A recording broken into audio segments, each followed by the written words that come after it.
Hello guys, welcome to my channel. Today in this video I'm going to show you how to uninstall update that is KB5048667 from your Windows 11 computer.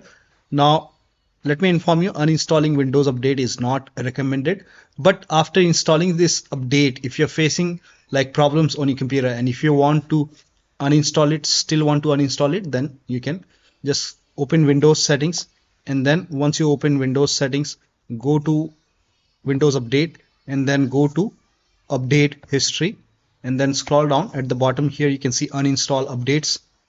Now over here you will see the update that is for KB5048667. So you can click on uninstall and then uninstall once again and let the uninstall complete. This process will take some time.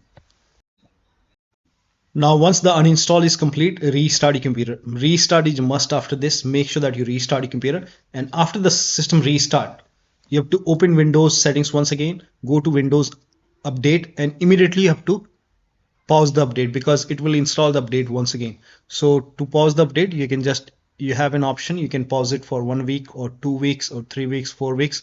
You can just select the time, and once you pause the update, in future for next update, whenever you want to install next update, you can just click on resume updates and you can install updates after that. So that'll be all. Thank you so much for your time, and please like this video and subscribe to my channel.